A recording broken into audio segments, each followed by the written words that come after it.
إلى حضرة النبي المصطفى سيدنا وحبيبنا وشفينا وقرة أعيننا ومولانا محمد صلى الله عليه وسلم معين شر الله لنا ولهم الفاتحة.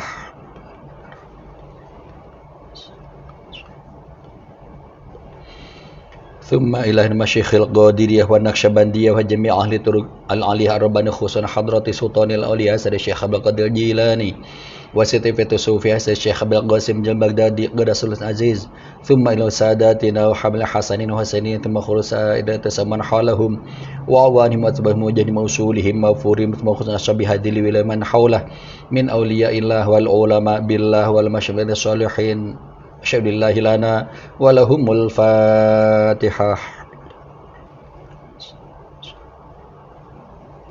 ثم خصوصنا الزكي والأخلاق الرحمانية والمآثر الثانية للشيخ محمد أثنان النساجي وما شيخ مشهد مجموعين ثم خصوصنا حضرة شيخنا ومرشدنا وملاذينا ومرواحنا سيد الشيخ أحمد أسرار بن محمد أثنان النساجي وما شيخ مشهد مجموعين ثم على روح والدينا ووالديكم ومشيخنا مشيكم ومواتنا مالكم ولمن أحسننا وأسالنا وحق علينا ولمن أوصانا توصانا قلدا وخير ثم جميع المسلمين والمسلمات والمؤمنين والمؤمنات الحياء منهم والأموات ومشي الأرض إلى مغربها ومن يمينها إلى شمالها برها وبحرها ومن غوف إلى غوف من لدن سيدنا من القيامة شهد الله لنا ولهم الفاتحة.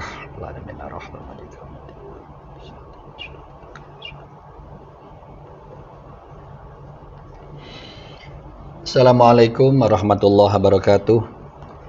Para pemirsa Radio El Bayu dimanapun berada, baik di dalam maupun di luar negeri, alhamdulillah wa syukurillah kita bisa memulai kajian kitab Al-Muntakhabat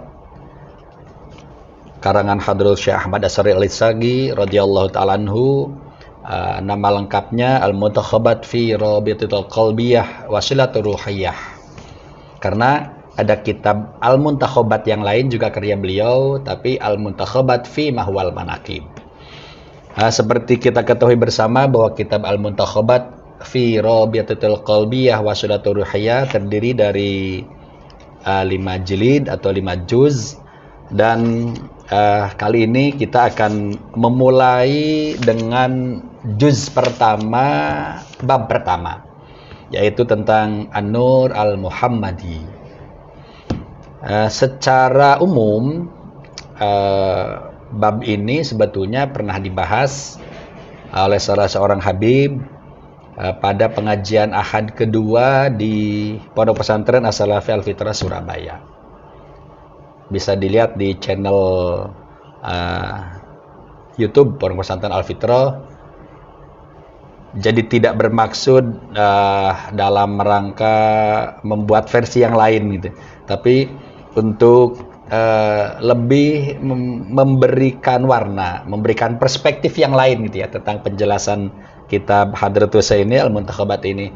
Karena seperti yang pernah Hadratus Syekh Romo Ki Haji Ahmad As-Saladi Sakir radhiyallahu anhu sampaikan, bahwa kitab-kitab tasawuf itu, lebih-lebih kitab Thariqah itu, salah satu di antaranya adalah ini, lebih banyak makna yang tersirat daripada yang tersurat. Lebih banyak makna yang tersembunyi daripada makna yang tertulis. Jadi ada banyak sekali makna yang tersembunyi dalam kitab tasawuf dan Thariqah itu, salah satunya adalah ini. Jadi jangan heran nanti kalau ternyata penjelasannya mungkin ada berbeda, ada sedikit berbeda dengan penjelasan Imam Khususi Ki Haji Fulan di daerah saudara, atau Habib Fulan di Majelis Al-Khidmah di mana misalnya. Itu hal yang biasa, hal yang lumrah. Seperti hanya Al-Quran, ayatnya satu, tafsirnya bisa ratusan. Hadis juga begitu, karena lebih banyak makna yang tersirat dan yang tersurat. Kita Al-Muntakhabat juga begitu, sebagai genre, sebagai salah satu kitab tasawuf dan thariqah. Saudara juga ketika baca di rumah bisa jadi punya pemahaman yang berbeda dengan nanti akan saya sampaikan, atau para habaib, para kiai yang beliau sampaikan di majlis-majlis pengajian beliau.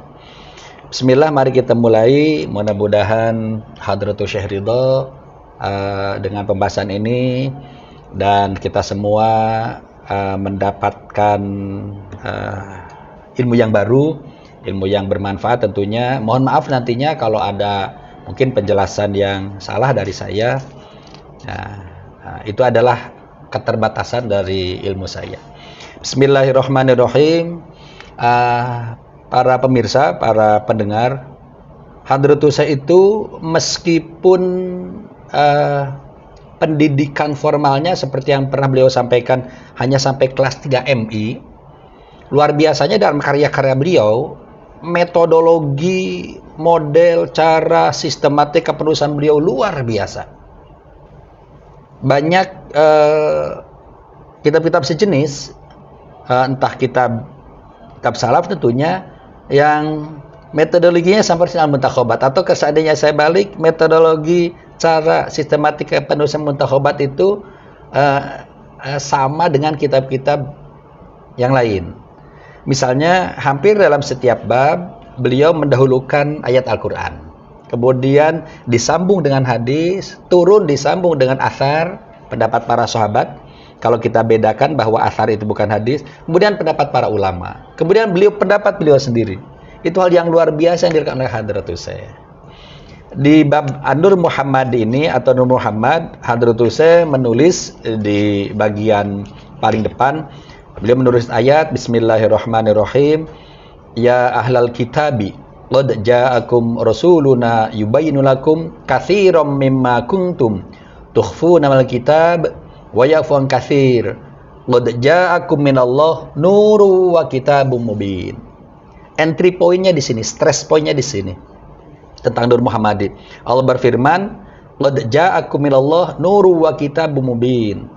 Telah datang kepada kalian semua nur dan Al-Qur'an yang sangat jelas. Nur di sini oleh para ulama al-muhaqqiqin, para ulama tasawuf ahli thariqah, dijelaskan innal murad bin nur huwa sayyiduna wa habibuna wa syafi'una wa qurratu a'yunina wa maulana Muhammadin sallallahu alaihi wasallam. Yang dimaksud nur di sini adalah Nabi Muhammad sallallahu alaihi wasallam. Jadi seandainya tafsir ini dimunculkan, jadi Allah berfirman, telah datang kepada kalian dari Allah Rasulullah dan Al-Qur'an. Nur di sini diartikan oleh para ulama adalah Rasulullah. Al-Imam Al-Qatadah radhiyallahu ta'ala anhu juga punya pendapat yang sama dengan para ulama muhaqqiqin bahwa yang dimaksud nur di sini adalah Nabi Muhammad sallallahu alaihi wasallam. Semakna, sejalan dengan tafsiran tersebut, seperti yang saya katakan tadi, setelah Hadratus Syekh menulis ayat Al-Qur'an, kemudian beliau yang kedua menulis hadis. Hadis ini juga berhubungan dengan ayat Al-Qur'an. Ini menunjukkan hierarki bahwa hukum Islam itu pedoman pertama adalah Al-Qur'an, kemudian Al-Hadis. Sekali lagi ini metodologi yang luar biasa. Tidak misalnya beliau hadis dulu, kemudian Quran, atau pendapat ulama dulu, kemudian Quran, tidak. Ini hal yang luar biasa yang beliau lakukan. Beliau menulis di sini sebuah hadis yang diriwayatkan oleh sahabat Jabir radhiyallahu taala anhu. Beliau bertanya kepada Rasulullah, "Ya Rasulullah, bi abi anta wa ummi." Ya Rasulullah, engkau aku tebusi dengan ayah dan ibuku. Akhbirni an awwali syai'in khalaqallahu ta'ala qabla al-asya.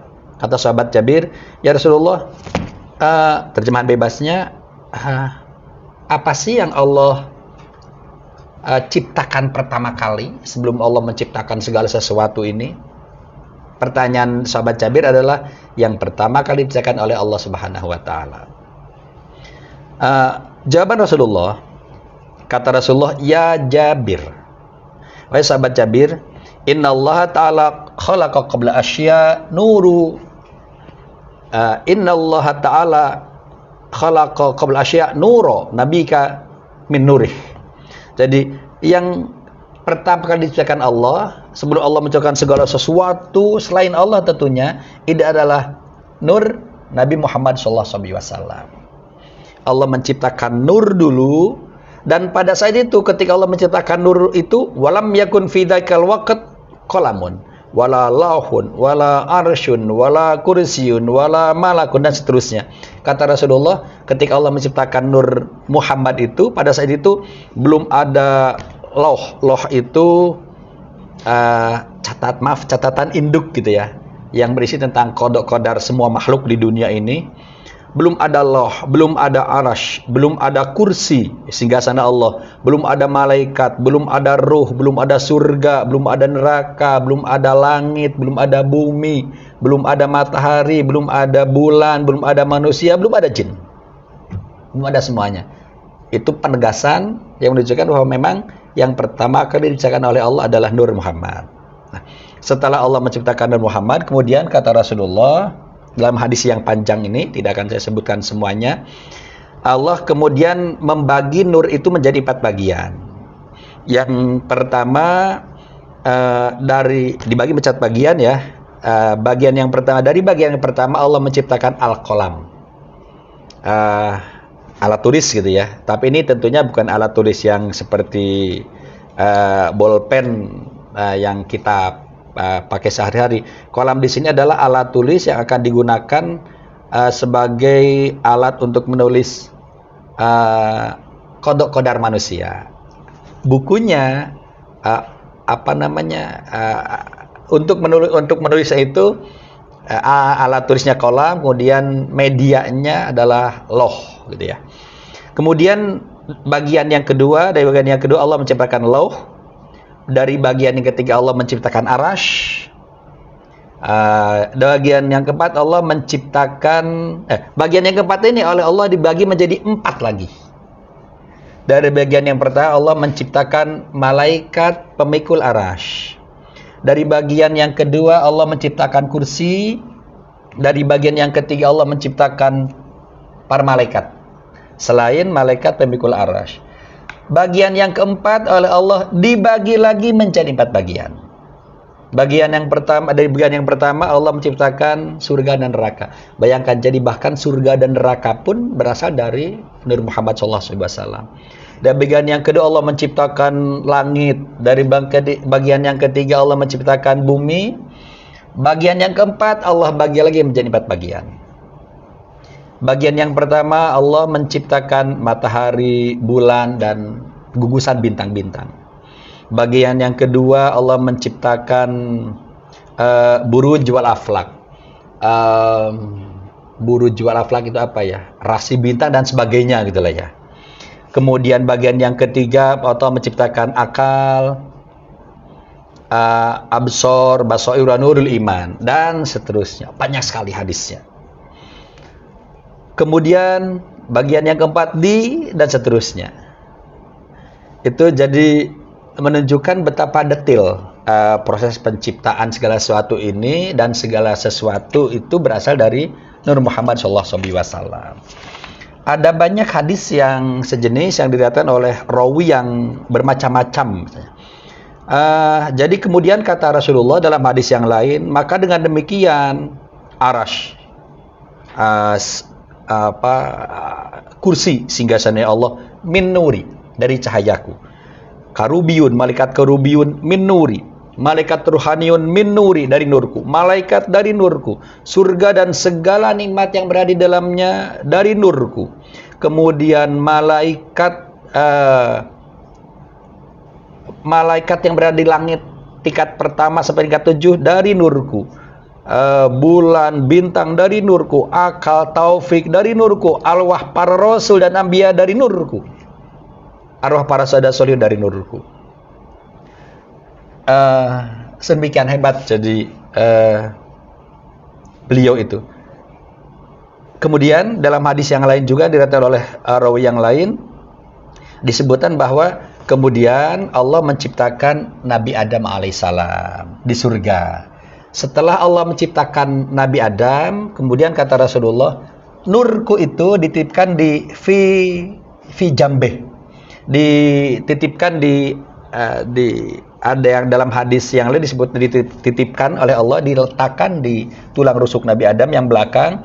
Dalam hadis ini dititipkan di tulang rusuk Nabi Adam, di jambeh di depan sini. Kemudian setelah Allah menciptakan para nabi yang lain, Allah menciptakan Nabi Adam, dititipkan kepada Nabi Adam. Setelah Allah menciptakan putranya, dititipkan kepada putranya, dan terus dititipkan kepada tulang rusuk nabi-nabi yang lain atau tulang belakang nabi-nabi yang lain. Pindah dari tulang rusuk, tulang belakang yang mulia ke tulang belakang yang mulia, ke rusuk yang mulia, dan seterusnya sampai beliau lahir ke dunia. Nah, para pemirsa, para hadirin, para jamaah, dulu sekali, mungkin 10 tahunan dari sekarang, setelah Al-Muntakhabat ini diedarkan oleh pengurus pondok, saya mendengar ada maaf celetukan gitu ya, orang yang menyatakan bahwa hadis itu hadis yang menjelaskan tentang awal yang diciptakan adalah nur, itu ada hadis yang maudhu, hadis karangan. Ada yang berkata begitu. Ternyata hal tersebut sudah diantisipasi oleh Hadratus Syekh. Beliau menulis di catatan kaki halaman 5, kata beliau, ya betul, memang orang-orang yang membaca kitab Musannaf karya Imam Abdul Razak radhiyallahu ta'ala anhu yang dicetak, diedarkan sampai sekarang, hadis ini memang tidak ditemukan. Dengan demikian, sebagian orang pemerhati hadis irtabal ba'du fi sya'ni hadis, ada yang meragukan, ada yang menyatakan ini hadis maudhu, hadis karangan. Tapi kemudian oleh beliau dikantor tentang hal ini. Kata beliau, ya enggak begitulah, seharusnya lah. Yang tidak ada kan, maaf bahasa saya ini ya, ada di halaman 6, silahkan diklarifikasi, silahkan untuk lebih jelasnya dibaca. Seharusnya tidak begitulah.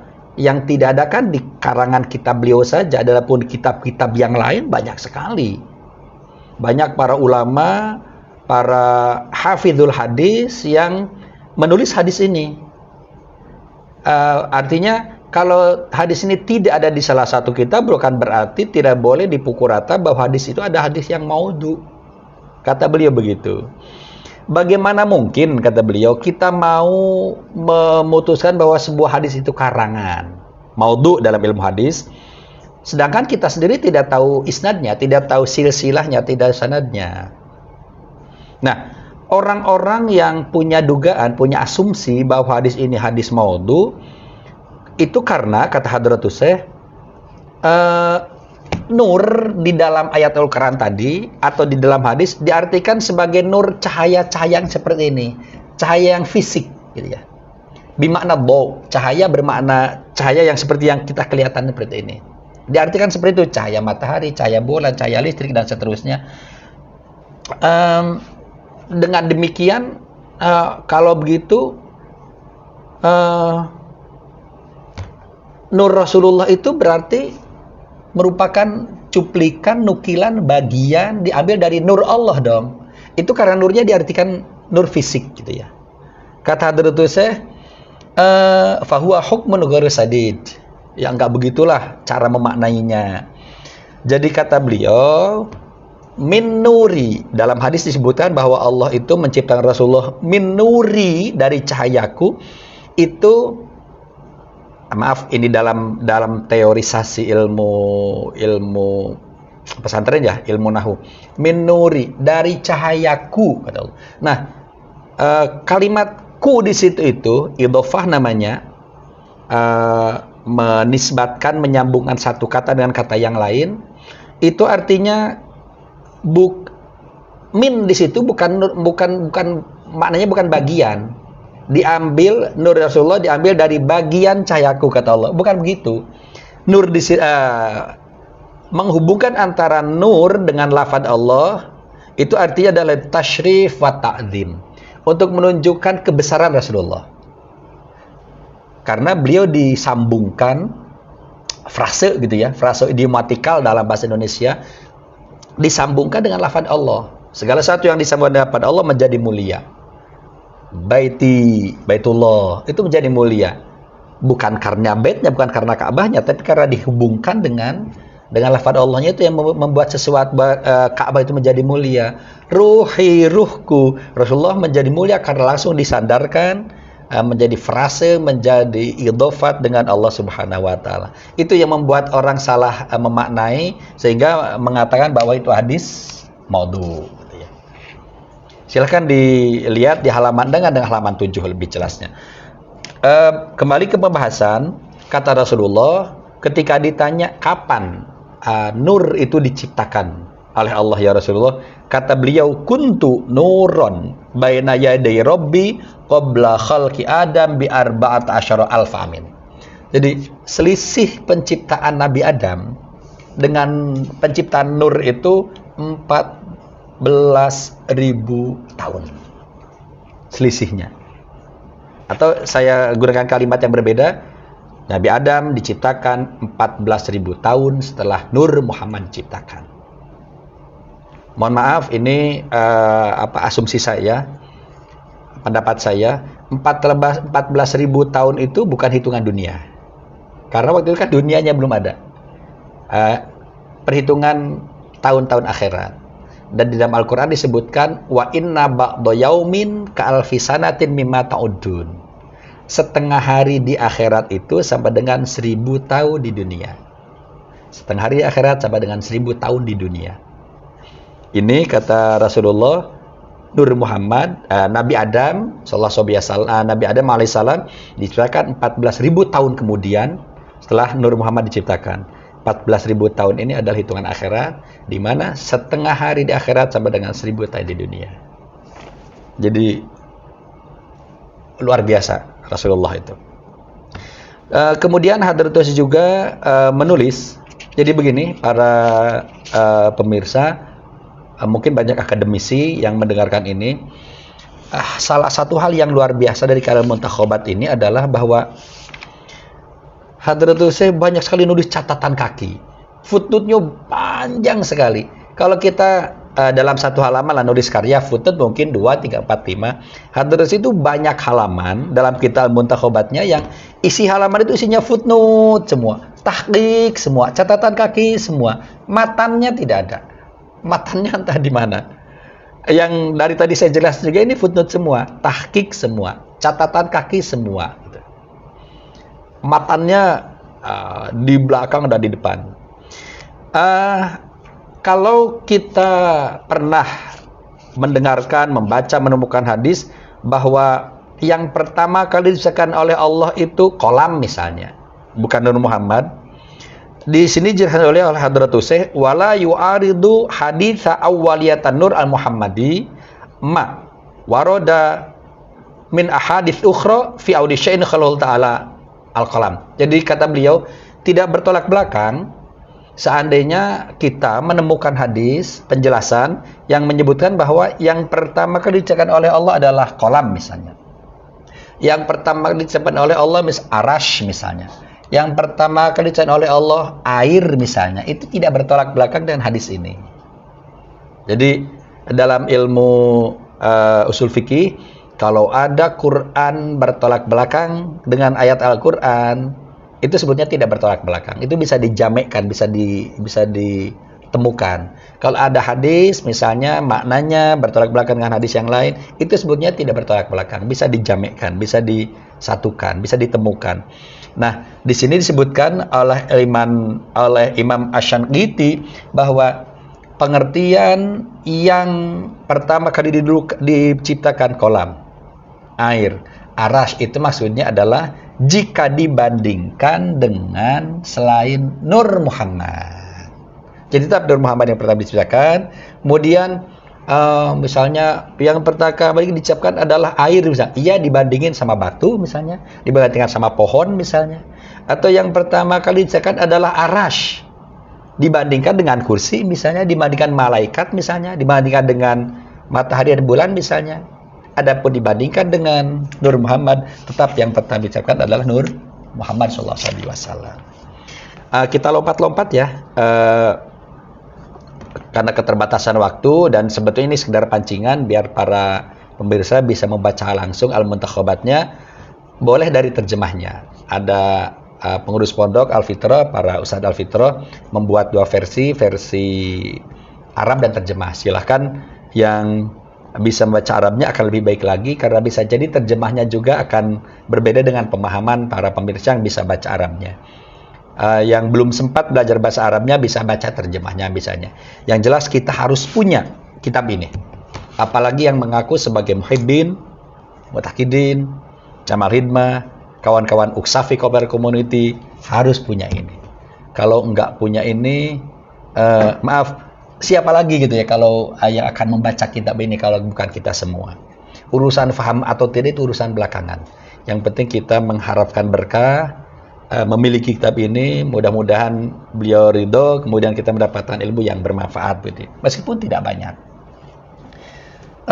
Dalam hadis yang lain, ketika Allah menciptakan Nabi Adam, kemudian Allah menjuluki Nabi Adam itu dengan Abu Muhammad. Sedangkan pada saat itu kan Rasulullah belum ada, Nabi Muhammad belum ada. Bertanyalah Nabi Adam kepada Allah, "Ya Rabb, kenapa engkau menjulukiku Abu Muhammad?" Kata Allah kemudian, "Irfa' ra'sak." Coba lihat ke atas wahai Adam. Farafa'ahu. Nabi Adam melihat ke atas, ternyata faro'a Nur Muhammad. Nah, di atas Nabi Adam melihat Nur Muhammad di pilar-pilar arash. Terlihat oleh Nabi Adam. Kemudian Nabi Adam bertanya, kena ada cahaya yang terang benderang gitu. Sekali lagi, konotasinya bukan cahaya yang fix seperti ini ya. Seperti apa Ustaz? Ya, cahaya yang bukan cahaya yang esensi seperti ini. Kemudian Nabi Adam bertanya, "Ya Rabb, ma hadzan nur?" Ya Allah, cahaya apa ini? Terang sekali. Kata Allah kemudian, "Hadza Nur Muhammad." Inilah Nur Muhammad ya Nabi Adam. Nabiun min dzurriyyatik. Nanti akan menjadi nabi sebagai keturunanmu. Ismuhu fis sama Ahmad. Kata Allah, di langit namanya Ahmad, wa fil ardi Muhammad. Di bumi akan diberi nama Muhammad. Walaulahu ma khalaqtuk wala khalaqtas sama wal ard. Wahai Adam, seandainya aku tidak menciptakan Muhammad ini, aku tidak akan pernah menciptakan kamu. Aku juga tidak akan pernah menciptakan langit dan bumi. Tegas sekali gitu ya. Kemudian di halaman berikutnya disebutkan kesimpulan oleh Hadratus Syekh, kata beliau, dengan demikian wabihada halaman 20, tabayyana laka anna sairul asrar asyariyah wal haqiqah wal urfiyah mushtaqatun minhu sallallahu alaihi wasallam wa barizatun min nur al muhammadi fa idzan sara huwa anil wujud wa madaratajil wahid al ma'bud. Dengan demikian kata Hadratus Syekh jelas sekali bagi kita bahwa segala sesuatu sir, rahasia, hukum syara, hakikat, kemakrifatan itu semuanya diambil dari Nabi Muhammad SAW dan semuanya muncul dari nur beliau. Dengan demikian kata Hadratus Syekh, beliau adalah ainul wujud, esensi, hakikat dari segala sesuatu selain Allah dan tempat tajalli, penampakan dari Allah Subhanahu wa taala, zat yang wajib kita sembah. Itu kurang lebih para hadirin, para jamaah, penjelasan singkat tentang Nur Muhammad. Ada banyak sekali yang saya lewati karena keterbatasan ilmu dan waktu. Dengan demikian, ini bukan referensi satu-satunya, referensi utama adalah tentunya kitab Al-Muntakhabat ini. Sekali lagi, saya mengajak pada kita semua, mari kita milih kitab ini, karya Hadratus Syekh. Semoga kita mendapatkan ilmu dari beliau, terutama ilmu tentang tasawuf, ilmu tentang kemarifatan, ilmu tentang thariqah. Ihdinas shiratal mustaqim. Assalamualaikum warahmatullahi wabarakatuh.